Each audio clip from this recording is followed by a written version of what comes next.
ओम साई राम सभी भक्तों को। आज हम अध्याय 18वां एवं 19 का पठन करते हैं। आइए हम शुरू करते हैं। अध्याय 18 एवं 19। श्री हेमाडपंत पर बाबा की कृपा कैसे हुई। श्री साठे और श्रीमती देशमुख की कथा। उत्तम विचारों का प्रोत्साहन, उपदेश में नवीनता, निंदा संबंधी उपदेश और परिश्रम के लिए मजदूरी। ब्रह्मज्ञान हेतु लालयित एक धनी व्यक्ति के साथ बाबा ने किस प्रकार व्यवहार किया, इसका वर्णन हेमाडपंत ने गत 2 अध्यायों में किया है। अब हम हेमाडपंत पर किस प्रकार बाबा ने अनुग्रह कर उत्तम विचारों को प्रोत्साहन देकर उन्हें फलीभूत किया तथा आत्म उन्नति व परिश्रम के प्रतिफल के संबंध में किस प्रकार उपदेश किए, इनका इन 2 अध्यायों में वर्णन किया जाएगा। पूर्व विषय। यह विदित ही है कि सद्गुरु पहले अपने शिष्य की योग्यता पर विशेष ध्यान देते हैं। उनके चित्त को किंचित मात्र भी डावाडोल ना कर वे उपयुक्त उपदेश देकर उन्हें आत्मानुभूति की ओर प्रेरित करते हैं।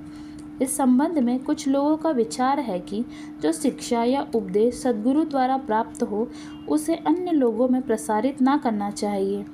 उनकी ऐसी भी धारणा है कि उसे प्रकट कर देने से उसका महत्व घट जाता है। यथार्थ में यह दृष्टिकोण संकुचित है।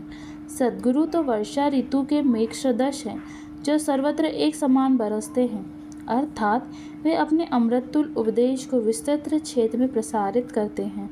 प्रथमतः उनके सारांश को ग्रहण कर आत्म साक्षात कर ले और फिर संकीर्णता से रहित होकर अन्य लोगों में प्रचार करें। यह नियम जागृत और स्वप्न दोनों अवस्थाओं में प्राप्त उपदेशों के लिए है। उदाहरणार्थ बुद्ध कौशिक ऋषि ने स्वप्न में प्राप्त प्रसिद्ध राम रक्षा स्तोत्र साधारण जनता के हितार्थ प्रकट कर दिया था। जिस प्रकार एक दयालु माता बाला के उपचारार्थ कड़वी औषधि का बलपूर्वक प्रयोग करती है, उसी प्रकार श्री साईं बाबा भी अपने भक्तों के कल्याणार्थी उपदेश दिया करते थे। वे अपनी पद्धति गुप्त न रखकर पूर्ण स्पष्टता को ही अधिक महत्व देते थे। इसी कारण जिन भक्तों ने उनके उपदेशों का पूर्णतः पालन किया, वे अपने ध्येय की प्राप्ति में सफल हुए। श्री साईं बाबा जैसे सद्गुरु ही ज्ञान चक्षुओं को खोलकर आत्मा की दिव्यता का अनुभव देने में समर्थ है। विषय वासनाओं से आसक्ति नष्ट कर वे भक्तों की इच्छाओं को पूर्ण कर देते हैं, जिसके फलस्वरूप ही ज्ञान और वैराग्य प्राप्ति होकर ज्ञान की उत्तरोत्तर उन्नति होती रहती है। यह सब केवल उसी समय संभव है जब हमें सद्गुरु का सानिध्य प्राप्त हो तथा सेवा के पश्चात हम उनके प्रेम को प्राप्त कर सकें। तभी भगवान भी, जो भक्त कल्पना तरु है, हमारी सहायतार्थ आ जाते हैं। वे हमें कष्टों और दुखों से मुक्ति कर सुखी बना देते हैं। यह सब प्रगति केवल सद्गुरु की कृपा से ही संभव है, जो कि स्वयं ईश्वर के प्रतीक है। इसीलिए हमें सद्गुरु की खोज में सदैव रहना चाहिए। अब हम मुख्य विषय की ओर आते हैं। श्री साठे। एक महाअनुभव का नाम श्री साठे था। काफट के शासनकाल में कई वर्ष पूर्व उन्हें कुछ ख्याति प्राप्त हो चुकी थी। इस शासन का बम्बई के गवर्नर लॉर्ड रे ने दमन कर दिया था। श्री साठे को व्यापार में अधिक हानि हुई और परिस्थितियां प्रतिकूल होने के कारण उन्हें बड़ा धक्का लगा। वे अत्यंत दुखित और निराश हो गए और अशांत होने के कारण उन्हें घर छोड़कर किसी एकांत स्थान में वास करने का विचार करने लगे। बहुधा मनुष्यों को ईश्वर की स्मृति आपत्ति काल तथा दुर्दिनों में ही आती है और उनका विश्वास भी ईश्वर की ओर ऐसे ही समय में बढ़ता जाता है। तभी वे कष्टों के निवारणार्थ उनसे प्रार्थना करने लगते हैं। यदि उनके पापकर्म शेष न रहे हो तो भगवान भी उनकी भेंट किसी संत से करा देते हैं, जो उनके कल्याणार्थ ही उचित मार्ग का निर्देश कर देते हैं। ऐसे ही श्री साठे के साथ भी हुआ। उनके एक मित्र ने उन्हें शिरडी जाने की सलाह दी, जहाँ मन की शांति प्राप्त करने और इच्छा पूर्ति के निमित्त देश के कोने कोने से लोगों के झुंड आ रहे हैं। उन्हें यह विचार अति रुचिकर प्रतीत हुआ और सन 1917 में वे शिरडी गए। बाबा के सनातन पूर्व ब्रह्मा दीप्तिमान निर्मल और विशुद्ध स्वरूप के दर्शन कर उनके मन की व्यग्रता नष्ट हो गई और उनका चित्त शांत एवं स्थिर हो गया। उन्होंने सोचा कि गत जन्मों के संचित शुभ कर्मों के फलस्वरूप ही आज मैं श्री साईं बाबा के पवित्र चरणों तक पहुंचने में समर्थ हो सका हूँ। श्री साठे दृढ़ संकल्प के थे, इसीलिए उन्होंने शीघ्र ही गुरुचरित्र का पारायण प्रारंभ कर दिया। जब एक सप्ताह में ही चरित्र का प्रथम आवृत्ति समाप्त हो गई, तब बाबा ने उसी रात्रि को उन्हें एक स्वप्न दिया, जो इस प्रकार है। बाबा अपने हाथ में चरित्र लिए हुए और श्री साठे को कोई विषय समझा रहे हैं तथा श्री साठे सम्मुख बैठे ध्यानपूर्वक श्रवण कर रहे हैं। तब उनकी निद्रा भंग हुई तो स्वप्न को स्मरण कर वे बहुत प्रसन्न हुए। उन्होंने विचार किया कि यह बाबा की अत्यंत कृपा है, जो इस प्रकार अचेतन अवस्था में पड़े हुए को जागृत कर उन्हें गुरुचरित्र का अमृत पान कराने का अवसर प्रदान करते हैं। उन्होंने यह स्वप्न श्री काका साहेब दीक्षित को सुनाया और श्री साईं बाबा के पास प्रार्थना करने को कहा कि इसका यथार्थ अर्थ क्या है उसे कि और एक सप्ताह का पारायण ही मेरे लिए पर्याप्त है, अतः उन्हें पुनः प्रारंभ करूं। श्री काका साहेब दीक्षित ने उचित अवसर पाकर बाबा से पूछा कि हे देव, उस दृष्टांत से आपने श्री साठे को क्या उपदेश दिया? क्या वे पारायण सप्ताह स्थगित कर दे? वे एक सरल हृदय भक्त हैं, इसीलिए उनकी मनोकामना आप पूर्ण करें, और हे देव, कृपा कर उन्हें इस स्वप्न का यथार्थ अर्थ भी समझा दें। तब बाबा बोले कि उन्हें गुरुचरित्र का एक सप्ताह और पारायण करना उचित है। यदि वे ध्यानपूर्वक पाठ करेंगे तो उनका चित्त शुद्ध हो जाएगा और शीघ्र ही कल्याण होगा। ईश्वर भी प्रसन्न होकर उन्हें भवबंधन से मुक्त कर देंगे। इस अवसर पर श्री हेमाडपंत भी वहाँ उपस्थित थे और बाबा के चरण कमलों की सेवा कर रहे थे। बाबा के वचन सुनकर उन्हें विचार आया कि साठे को केवल सप्ताह के पारायण से ही मनोवांछित फल की प्राप्ति हो गई, जबकि मैं गत 40 वर्षों से गुरुचरित्र का पारायण कर रहा हूँ, जिसका परिणाम अब तक ना निकला। उनका केवल 7 दिनों का शिरडी निवास सफल हुआ और मेरा गत 7 वर्षों का सन 1910 से लेकर 1917 7 वर्ष का सहवास क्या व्यर्थ हो गया? चातक पक्षी के सदा समान मैं सदा उस कृपाघन की राह देखा करता हूँ, जो मेरे ऊपर अमृत वर्षा करें। वे कब मुझे अपने उपदेश देने की कृपा करेंगे? ऐसा विचार उनके मस्तिष्क में आया ही था कि बाबा को सब ज्ञात हो गया। ऐसे भक्तों ने सदैव ही अनुभव किया है कि उनके समस्त विचारों को जानकर बाबा ने तुरंत कुविचारों का दमन कर उत्तम विचारों को प्रोत्साहित करते थे। हेमाडपंत का ऐसा विचार जानकर बाबा ने तुरंत आज्ञा दी कि श्यामा के यहाँ जाओ और कुछ समय उनसे वार्तालाप कर 15 रुपये दक्षिणा ले आओ। बाबा को दया आ गई थी, इसी कारण उन्होंने ऐसी आज्ञा दी। उनकी अवज्ञा करने का साहस भी किसे था? श्री हेमाडपंत शीघ्र श्यामा के घर पहुँचे। इस समय पर श्यामा स्नान कर धोती पहन रहे थे। उन्हें बाहर आकर हेमाडपंत से पूछा कि आप यहाँ कैसे? जान पड़ता है कि आप मस्जिद से ही आ रहे हैं, तथा आप ऐसे व्यवस्थित और उदास क्यों हैं? आप अकेले ही क्यों आए हैं? आइए, बैठिए और थोड़ा विश्राम तो करिए, तब तक मैं पूजन आदि से भी निवृत्त हो जाऊं। तब तक आप कृपया करके पान आदि लें, इसके पश्चात ही हम और आप सुखपूर्वक वार्तालाप करें। ऐसा कहकर वे भीतर चले गए। दालन में बैठे बैठे हेमाडपंत की दृष्टि अचानक खिड़की पर रखी नाथ भागवत पर पड़ी। नाथ भागवत श्री एकनाथ द्वारा महाभागवत के 11वें स्कंद पर मराठी भाषा में की हुई एक टीका है। श्री साईं बाबा की आज्ञा अनुसार श्री बाबू साहेब जोग और श्री काका साहेब दीक्षित शिरडी में नित्य भगवत गीता का मराठी टीका सहित, जिसका नाम भावार्थ दीपिका या ज्ञानेश्वरी, कृष्ण और भक्त अर्जुन संवाद, नाथ भागवत, श्री कृष्ण उद्धव संवाद और एकनाथ का महान ग्रंथ भावार्थ रामायण का पाठ किया करते थे। तब जब भक्तगण बाबा से कोई प्रश्न पूछने आते तो वे कभी आंशिक उत्तर देते और कभी उनको उपरोक्त भागवत तथा प्रमुख ग्रंथों का श्रवण करने को कहते थे, जिन्हें सुनने पर भक्तों को अपने प्रश्नों के पूर्णतः संतोषप्रद उत्तर प्राप्त हो जाते थे। श्री हेमाडपंत भी नित्य प्रति नाथ भागवत के कुछ अंशों का पाठ किया करते थे। आज प्राय मस्जिद को जाते समय कुछ भक्तों के सत्संग के कारण उन्होंने नित्य नियमानुसार पाठ अधूरा छोड़ दिया था। उन्होंने जैसे ही वह ग्रंथ उठाकर खोला तो अपने अपूर्ण भाग का पृष्ठ सामने देखकर उनको आश्चर्य हुआ। उन्होंने सोचा कि बाबा ने इसी कारण ही मुझे यहाँ भेजा है ताकि मैं अपना शेष पाठ पूरा कर लूँ, और उन्होंने शेष अंश का पाठ आरंभ कर दिया। पाठ पूर्ण होते ही श्यामा भी बाहर आ गए और उन दोनों में वार्तालाप होने लगा। हेमाडपंत ने कहा, मैं बाबा का एक संदेश लेकर आपके पास आया हूँ। उन्होंने मुझे आपसे 15 रुपये दक्षिणा लाने तथा थोड़ी देर वार्तालाप कर आपको अपने साथ लेकर मस्जिद आने की आज्ञा दी है।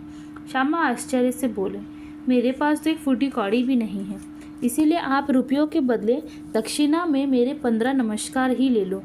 तब हेमाडपंत ने कहा, ठीक है, मुझे आपके 15 नमस्कार ही स्वीकार है। आइए अब हम कुछ वार्तालाप करें और कृपया कर बाबा की कुछ लीलाएं आप मुझे सुनाइए जिससे पाप नष्ट हो। श्यामा बोले, तो कुछ देर बैठो। इस ईश्वर बाबा की लीला अद्भुत है। कहाँ मैं एक अशिक्षित देहाती और कहाँ आप एक विद्वान। यहाँ आने के पश्चात तो आप बाबा की अनेक लीलाएं स्वयं देख चुके हैं, जिनका अब मैं आपके समक्ष कैसे वर्णन कर सकता हूँ। अच्छा, यह पान सुपारी तो खाओ, तब तक मैं कपड़े पहन लूँ।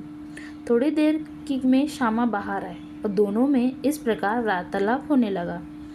श्यामा बोले, इस परमेश्वर की लीलाएं अगाध है जिसका कोई पार नहीं है।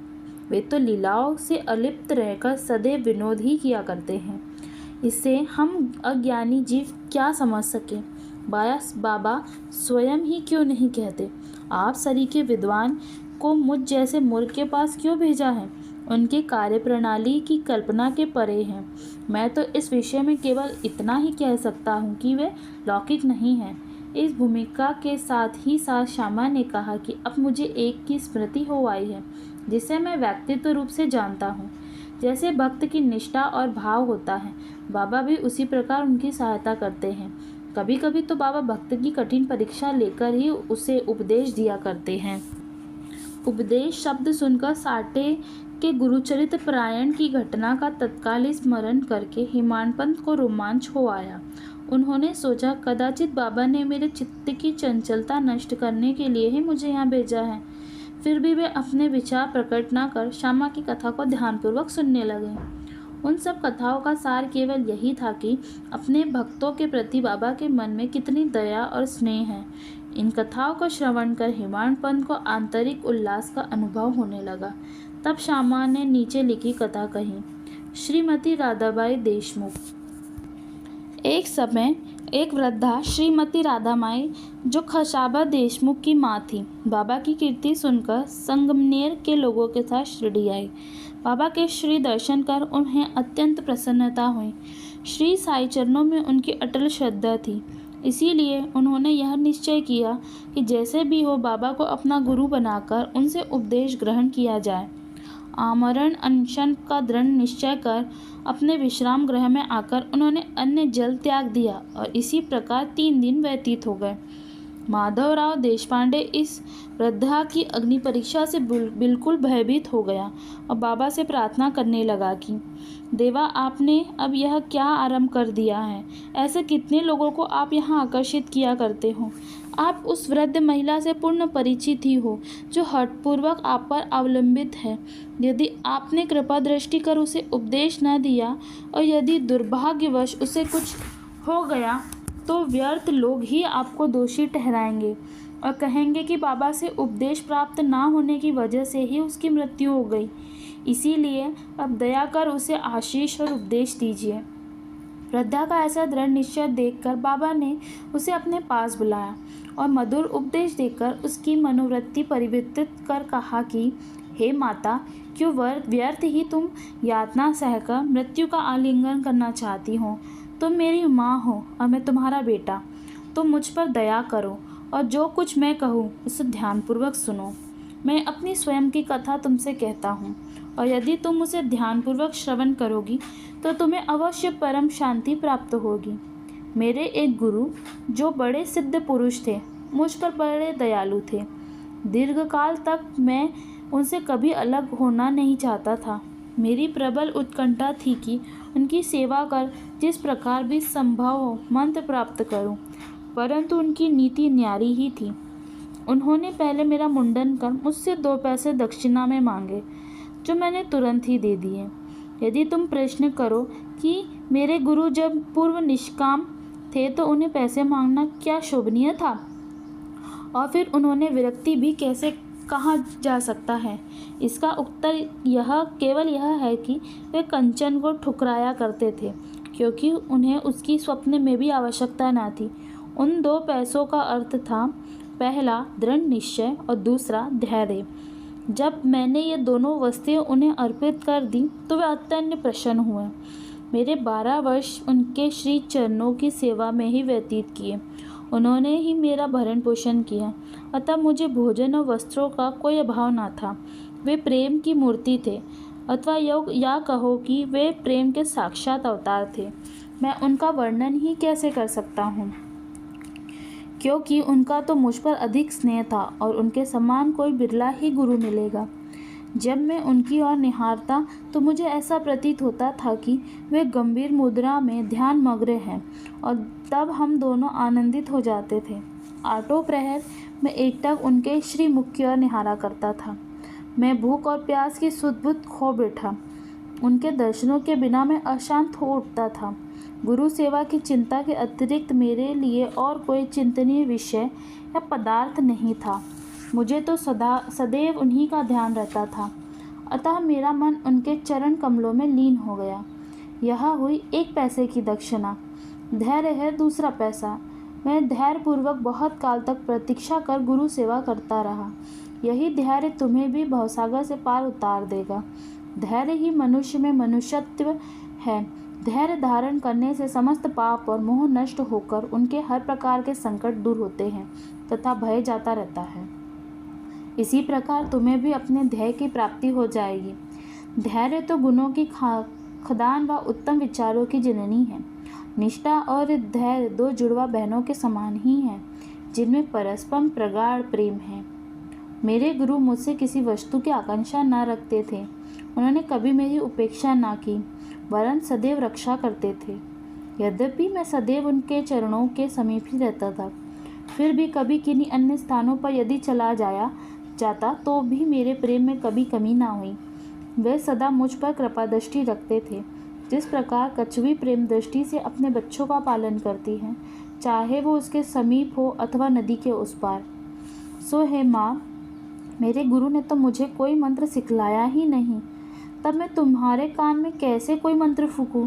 केवल इतना ही ध्यान रखो कि गुरु की भी कछुई के समान ही प्रेम दृष्टि से हमें संतोष प्राप्त होता है।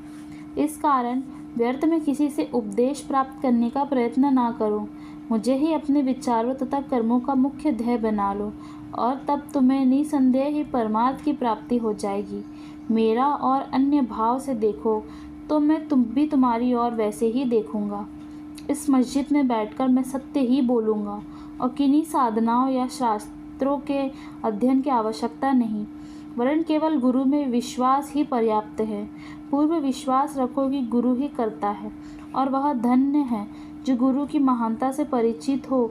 उसे हरि, हर और ब्रह्मा त्रिमूर्ति का अवतार समझा जाता है।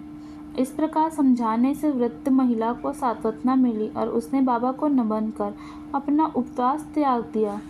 यह कथा ध्यानपूर्वक एकाग्रता से श्रवण कर तथा उसके उपयुक्त अर्थ पर विचार कर हेमाडपंत को बड़ा आश्चर्य हुआ। उनका हृदय भर आया और उन्हें रोमांच हो उठा। अत्यंत आनंद विभोर हो जाने से उनका कंठ रुद्ध गया और वे मुख से एक शब्द भी ना बोल सके। उनकी ऐसी स्थिति देख श्यामा ने पूछा कि आप ऐसे स्तंभ क्यों हो गए हो? बात क्या है? बाबा की तो इस प्रकार की लीला अगणित है, जिनका वर्णन मैं किस मुख से करूं? ठीक उसी समय मस्जिद में घंटानाद होने लगा, जो कि मध्याह्न पूजन तथा आरती के आरंभ होने का घोतक था। तब श्यामा और हेमाडपंत भी शीघ्र ही मस्जिद की ओर चले। बाबू साहेब जोग ने पूजन आरंभ कर दिया था। स्त्रियां मस्जिद के ऊपर खड़ी थी और पुरुष वर्ग नीचे मंडप में। सब उच्च स्वर में वाद्यों के साथ साथ आरती गा रहे थे। तभी हेमाडपंत का हाथ पकड़े हुए श्यामा भी ऊपर पहुँचे, और वे बाबा के दाहिनी ओर तथा हेमाडपंत बाबा के सामने बैठ गए। उन्हें देख बाबा ने श्यामा से लाई हुई दक्षिणा देने के लिए कहा। तब हिमांपन ने उत्तर दिया कि रुपयों के बदले श्यामा ने मेरे द्वारा आपको 15 नमस्कार भेजे हैं तथा स्वयं ही यहाँ आकर उपस्थित हो गए हैं। बाबा ने कहा, अच्छा ठीक है, तो अब मुझे यह बताओ कि तुम दोनों में आपस में किस विषय पर वार्तालाप हुआ है। तब घंटे, ढोल और सामूहिक गान की ध्वनि की चिंता न करते हुए हिमांपन उत्कंठापूर्वक उन्हें वह वार्तालाप सुनाने लगा। बाबा भी सुनने को अति उत्सुक थे, इसीलिए वे तकिया छोड़कर थोड़ा आगे झुक गए। हिमांपन ने कहा कि वार्ता अति सुखदायी थी, विशेषकर उस वृद्ध महिला की कथा तो ऐसी अद्भुत थी कि जिसे श्रवण कर मुझे तुरंत ही विचार आया कि आपकी लीलाएं अगाध है और इस कथा की ही ओट में आपने मुझ पर विशेष कृपा की। तब बाबा ने कहा, वह तो बहुत ही आश्चर्यपूर्ण है, अब मेरी तुम पर कृपा कैसे हुई, इसका विवरण सुनाओ। कुछ काल पूर्व सुना वार्तालाप जो उनके हृदय पलट पर अंकित हो चुका था, वह सब उन्होंने बाबा को सुना दिया। वार्ता सुनकर बाबा अति प्रसन्न हो कहने लगे कि यह कथा से प्रभावित होकर उसका अर्थ भी तुम्हारी समझ में आया है। तब हिमांपन ने उत्तर दिया कि हाँ बाबा, आया तो है, उससे मेरे चित्त की चंचलता नष्ट हो गई है। अब यथार्थ में मैं वास्तविक शांति और सुख का अनुभव कर रहा हूँ तथा मुझे सत्य मार्ग का पता चल गया है। तब बाबा बोले, सुनो, मेरी पद्धति भी अद्वितीय है। यदि इस कथा का स्मरण रखोगे तो यह बहुत ही उपयोगी सिद्ध होगी। आत्मज्ञान प्राप्त करने के लिए ध्यान अत्यंत आवश्यक है और यदि तुम इसका निरंतर अभ्यास करते रहोगे तो कुप्रवृत्तियाँ शांत हो जाएगी। तुम्हें आसक्ति रहित होकर सदैव ईश्वर का ध्यान करना चाहिए जो सर्व प्राणियों में व्याप्त है, और जब इस प्रकार मन एकाग्र हो जाएगा तो तुम्हें ध्येय की प्राप्ति हो जाएगी। मेरे निराकार सच्चिदानंद स्वरूप का ध्यान करो, जैसे कि तुम मुझे दिन रात यहाँ देखते हो। इस प्रकार तुम्हारी वृत्तियाँ केंद्रित हो जाएगी तथा ध्याता ध्यान और ध्येय का पृथकत्व नष्ट हो ध्याता चैतन्य से एकत्व को प्राप्त कर ब्रह्मा के साथ अभिन्न हो जाएगा। कछुई नदी के इस किनारे पर रहती है और उसके बच्चे दूसरे किनारे पर। न वह उन्हें दूध पिलाती है और न हृदय से ही लगा कर लेती है, वरन केवल उसकी प्रेम दृष्टि से ही उनका भरण पोषण हो जाता है। छोटे बच्चे भी कुछ ना करके केवल अपनी माँ का ही स्मरण करते रहते हैं। उन छोटे छोटे बच्चों पर कछुए की केवल दृष्टि ही उन्हें अमृत तुल्य आहार है और आनंद प्रदान करती है।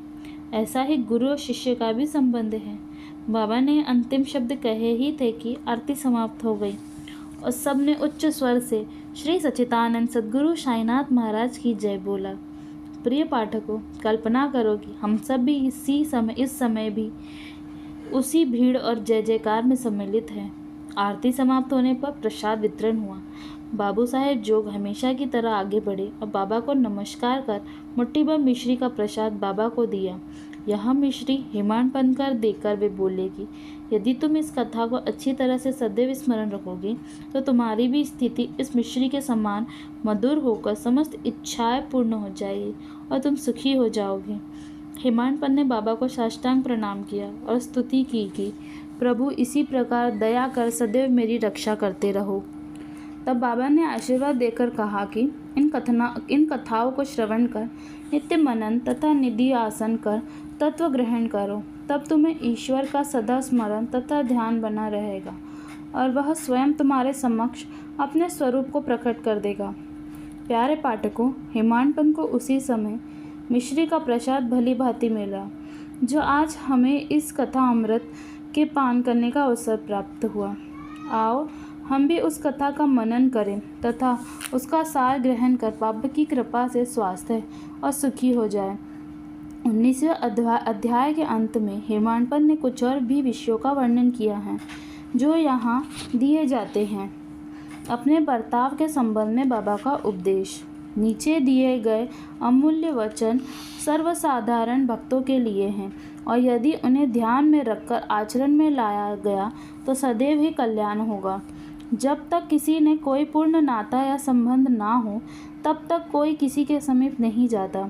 यदि कोई मनुष्य या प्राणी तुम्हारे समीप आए तो उसे घृणा से ना ठुकराओ, उसका स्वागत कर आदरपूर्वक बर्ताव करो।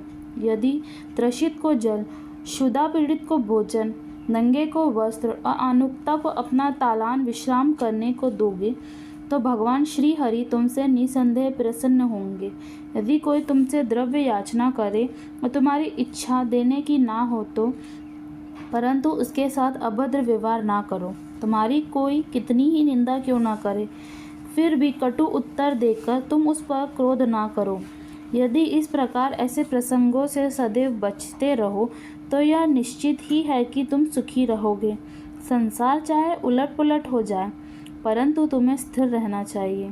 सदा अपने स्थान पर दृढ़ रहकर गतिमान दृश्य को शांतिपूर्वक देखो। एक दूसरे से अलग रखने वाले भेद की दीवार नष्ट कर दो, जिससे अपना मिलन पथ सुगम हो जाए। द्वैत भाव अर्थात मैं और तू ही भेद वृद्धि है, तो शिष्य को अपने गुरु से पृथक कर देती है। इसीलिए जब तक इसका नाश न हो जाए तब तक अभिन्नता प्राप्त करना संभव नहीं है। अल्लाह मालिक अर्थात ईश्वर ही सर्वशक्तिमान है और उसके सिवा अन्य कोई संरक्षण करता नहीं है। उनकी कार्य प्रणाली अलौकिक, अनमोल और कल्पना से परे है। उनकी इच्छा से ही सब कार्य होते हैं। वे ही मार्गदर्शन कर सभी इच्छाएं पूर्ण करते हैं। ऋणानुबंध के कारण ही हमारा समागम होता है और इसीलिए हम परस्पर प्रेम कर एक दूसरे की सेवा कर सदैव संतुष्ट रहना चाहिए। जिसने अपने जीवन का ध्येय ईश्वर दर्शन पा लिया है, वही धन्य और सुखी है। दूसरे तो केवल कहने को ही जब तक प्राण है तब तक जीवित है। उत्तम विचारों को प्रोत्साहन। यह ध्यान देने योग्य बात है कि श्री साईं बाबा सदैव ही उत्तम विचारों को प्रोत्साहन दिया करते थे। इसीलिए यदि हम प्रेम और भक्ति पूर्वक अन्य भाव से उनकी शरण जाए तो हमें अनुभव हो जाएगा कि वह अनेक अवसरों पर हमें किस प्रकार सहायता पहुंचाते हैं। किसी संत का कथन है कि यदि प्रातः काल तुम्हारे हृदय में कोई उत्तम विचार उत्पन्न हो और यदि तुम उसका स्मरण दिन भर करो तो वह तुम्हारा विवेक अत्यंत विकसित और चित्त प्रसन्न कर देगा। हेमाडपंत भी इसका अनुभव करना चाहते थे। इसीलिए इस पवित्र शिरडी भूमि पर अगले गुरुवार के समुच दिन नाम स्मरण और कीर्तन में ही व्यतीत करो, ऐसा विचार कर वे सो गए। दूसरे दिन प्रातःकाल उठने पर उन्हें सहज ही राम नाम का स्मरण हो आया, जिससे वे प्रसन्न हुए और नित्य कर्म समाप्त कर पुष्प लेकर बाबा के दर्शन करने गए। जब वे दीक्षित वाड़ा कर अपने बूटीवाड़े के समीप से जा रहे थे तो उन्हें एक मधुर भजन की ध्वनि जो मस्जिद की ओर से आ रही थी सुनाई पड़ी। एकनाथ का यह भजन औरंगाबाद कर मधुर लय पूर्वक बाबा के समक्ष गा रहे थे। गुरु कृपा अंजन पायो मेरे भाई, राम बिना कुछ मानत नाही। अंदर रामा बाहर रामा, सपने में देखत सीता राम। जागत राम सोवत राम, जहाँ देखे वहीं पूरन कामा। एका जनादर्शी अनुभव नीका, जहाँ देखा वहाँ राम सरीखा। भजन अनेक है, परंतु विशेष का यह भजन ही क्यों औरंगाबादकर ने चुना? क्या यह बाबा द्वारा ही संयोजित विचित्र अनुरूपता नहीं है? और क्या यह हेमाडपंत के पिछले दिन अखंड राम नाम स्मरण के संकल्प को प्रोत्साहन देना नहीं है? सभी संतों का इस संबंध में एक ही मत है और सभी राम नाम के जाप को प्रभावकारी तथा भक्तों की इच्छा पूर्ति और सभी कष्टों के छुटकारा पाने के लिए इसे एक अमोघ उपाय बतलाते हैं। निंदा संबंधी उपदेश देने के लिए किसी विशेष समय या स्थान की प्रतीक्षा न कर बाबा यथायोग समय पर ही स्वतंत्रता पूर्वक उपदेश दिया करते थे। एक बार एक भक्त ने बाबा की अनुपस्थिति में दूसरे लोगों के सम्मुख किसी की निंदा की। गुणों की उपेक्षा कर उसने अपने भाई के दोषारोपण में इतने बुरे कटु वाक्यों का प्रयोग किया कि सुनने वालों को भी उसके प्रति घृणा होने लगी। बहुधा देखने में आता है कि लोग व्यर्थ ही दूसरों की निंदा कर झगड़ा और बुराइयां उत्पन्न करते हैं। संत तो निंदा को दूसरी ही दृष्टि से देखा करते हैं। उनका कथन है कि शुद्धि के लिए अनेक विधियों में मिट्टी, जल और साबुन पर्याप्त हैं, परंतु निंदा करने वालों की उपयोगिता भिन्न ही होती है। वे दूसरे के दोषों को केवल अपनी जिह्वा से ही दूर करते हैं और इस प्रकार वे दूसरों की निंदा कर उनका उपकार ही किया करते हैं, जिनके लिए वे धन्यवाद के प्राप्त हैं। निंदक को उचित मार्ग पर लाने के लिए साईं बाबा की पद्धति सर्वदा ही भिन्न थी। वे तो सर्वज्ञ थे ही, इसीलिए उस निंदक के कार्य को वे समझ गए। मध्यकाल में जब शिरडी गांव के पास से बहने वाला नाला के समीप उससे भेंट हुई तब उन्होंने विष्ठा खाते हुए एक सूअर की ओर उंगली उठाकर कहा कि देखो वह कितने प्रेम पूर्वक विष्ठा खा रहा है। तुम जी भरकर अपने भाइयों को सदा अपशब्द कहा करते हो और यह तुम्हारा आचरण भी ठीक उसी के सदृश ही है। अनेक शुभ कर्मों के परिणाम स्वरूप ही तुम्हें मानव तन प्राप्त हुआ और इसीलिए यदि तुमने इस प्रकार आचरण किया तो शिरडी तुम्हारी सहायता क्या कर सकेगी। भक्त ने उपदेश ग्रहण कर लिया और वहाँ से चला गया। इस प्रकार प्रसंग के अनुसार ही वे उपदेश दिया करते थे। यदि उन पर ध्यान देकर नित्य उनका पालन किया जाए तो आध्यात्मिक देह अधिक दूर ना होगा। एक कहावत प्रचलित है कि यदि मेरा श्री हरि होगा तो वह मुझे चारपाई पर बैठे बैठे ही भोजन पहुँचाएगा। यह कहावत भोजन और वस्त्रों के विषय में सत्य प्रतीत हो सकती है, परंतु यदि कोई इस पर विश्वास कर आलस्यवश बैठा रहे तो यह आध्यात्मिक क्षेत्र में कुछ भी प्रगति ना कर उल्टे पतन के घोर अंधकार में निमग्न हो जाएगा। इसीलिए आत्मानुभूति प्राप्ति के लिए प्रत्येक को अनवरत परिश्रम करना चाहिए और जितना प्रयत्न वह करेगा उतना ही उसके लिए लाभप्रद भी होगा। बाबा ने कहा है कि मैं तो सर्वव्यापी हूँ और विश्व के समस्त भूतों तथा चराचर में व्याप्त रहकर भी अनंत हूँ। केवल उनके भ्रमण निर्माणार्थ ही जिनकी दृष्टि में वे 3.5 हाथ के मानव थे स्वयं सगुण रूप धारण कर अवतीर्ण हुए। इसीलिए जो भक्त अन्य भाव से उनकी शरण आए और जिन्होंने दिन रात ही उनका ध्यान किया उन्हें उनसे अभिन्नता प्राप्त हुई। जिस प्रकार की माधुर्य और मिष्टि, लहर और समुद्र तथा नेत्र और कांति में अभिन्नता हुआ करती है, जो अवगमन के चक्र से मुक्त होना चाहे वह शांत और स्थिर होकर अपना धार्मिक जीवन व्यतीत करे। दुखदायी कटु शब्दों के प्रयोग से किसी को दुखित न कर सदैव उत्तम कार्यों में संलग्न रहकर अपना कर्तव्य करते हुए अन्य भाव से भय रहित हो उनकी शरण में जाना चाहिए। जो पूर्व विश्वास से उनकी लीलाओं का श्रवण कर उनका मनन करेगा तथा अन्य वस्तुओं की चिंता त्याग देगा उसे निसंदेह ही आत्मानुभूति की प्राप्ति होगी। उन्होंने अनेकों के नाम का जाप करा के अपनी शरण में आने को कहा, जो यह जानने को उत्सुक थे कि मैं कौन हूँ। बाबा ने उन्हें भी लीलाएं श्रवण कर मनन करने का परामर्श दिया। किसी को भगवत लीलाओं का श्रवण, किसी को भगवता पूजन तो किसी को अध्यात्म रामायण व ज्ञानेश्वरी तथा धार्मिक ग्रंथों का पठन एवं अध्ययन करने को कहा। अनेकों को अपने चरणों के समीप ही रखकर बहुतों को खंडोबा शिव अवतार के मस्जिद में भेजा तथा अनेकों को विष्णु सहस्त्र नाम का जाप करने व छंद्रोदय उपनिषद तथा गीता का अध्ययन करने को कहा। उनके उपदेशों की कोई सीमा न थी। उन्होंने किन्हीं को प्रत्यक्ष और बहुतों को स्वप्न में दृष्टांत दिए। एक बार वे एक मदिरा सेवी के स्वप्न में प्रकट होकर उसकी छाती पर चढ़ गए और जब उसने मद्यपान त्यागने की शपथ खाई तभी उसे छोड़ा। किसी किसी को मंत्र जैसे गुरु ब्रह्मा आदि का अर्थ स्वप्न में समझाया तथा कुछ हठ योगियों को हठ योग छोड़ने का निर्देश देकर चुपचाप बैठे धैर्य रखने को कहा। उनसे सुगम पथ और विधि का वर्णन ही असंभव है। साधारण सांसारिक व्यवहारों में उन्होंने अपने आचरण द्वारा ऐसे अनेक उदाहरण प्रस्तुत किए, जिनमें से एक यहाँ नीचे दिया गया है। परिश्रम के लिए मजदूरी।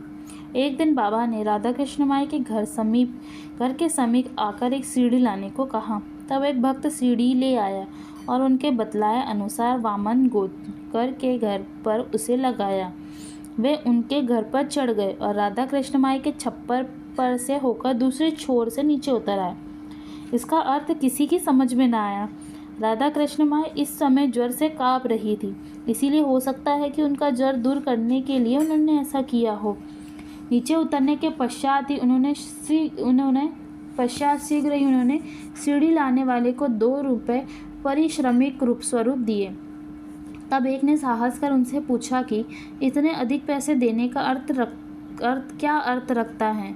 उन्होंने कहा कि किसी से बिना उसके परिश्रम का मूल्य चुकाए कार्य न कराना चाहिए और कार्य करने वालों को उसके श्रम का शीघ्र निपटारा कर उदार हृदय से मजदूरी देना चाहिए।